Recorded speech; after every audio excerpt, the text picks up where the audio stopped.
தங்கங்களே நாளை தலைவர்களே நம் தாயும் மொழியும் கண்டே சிங்கங்களே வாழும் தெய்வங்களே நம் தேசம் காப்பவர் நீங்கள் நம் தாத்தா காந்தியும் மாமா நேரும் தேடிய செல்வங்கள்.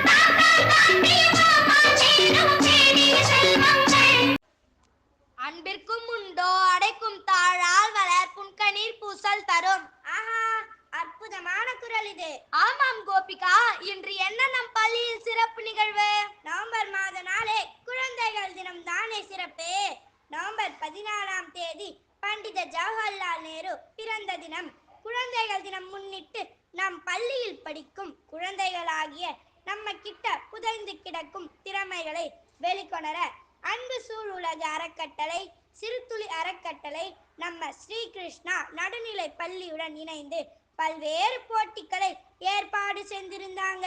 பேச்சு, கட்டுரை, ஓவியம், சிலம்பம், செஸ், மாறுவேட போட்டி, நடன போட்டி, கதை கூறுதல், அழகிய கையெழுத்து போட்டி, ரைம்ஸ் பாடுதல், திருக்குறள் ஒப்பிவித்தல் போன்ற பல்வேறு தனித்திறன் போட்டிகளில் வெற்றி பெற்று முதல் 3 இடங்களை பிடித்த மாணவ செல்வங்களுக்கு பாராட்டி சிறப்பு பரிசுகள், சான்றிதழ்கள் வழங்கினார்கள்.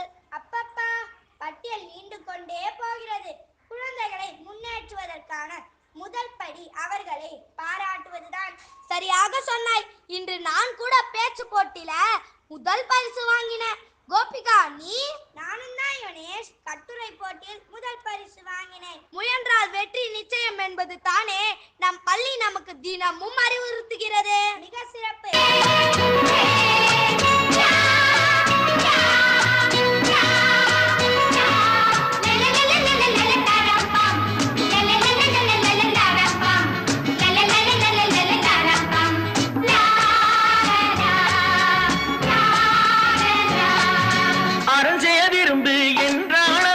தருமம் செய்யுங்கள், அன்பே தெய்வம் என்றார் பெரியோர் அன்புடன் வாழுங்கள். அறஞ்செய்ய விரும்பு என்றால் அவ்வை தருமம் செய்யுங்கள், அன்பே தெய்வம் என்றார் பெரியோர் அன்புடன் வாழுங்கள். யாரும் தீமை செய்தாலும் நீங்கள் நன்மை செய்யுங்கள், யாரும் பொய்யை சொன்னாலும் நீங்கள் மெய்யை சொல்லுங்கள். நேர்மையாய் வாழ்வதில் தோல்வியே இல்லையே. தங்கங்களே நாளை தலைவர்களே நம் தாயும் மொழியும் கண்டே சிங்கங்களே வாழும் தெய்வங்களே. எம்மை ஊக்குவிக்கும் எம் பள்ளி தலைமைக்கு நன்றிகள் பல.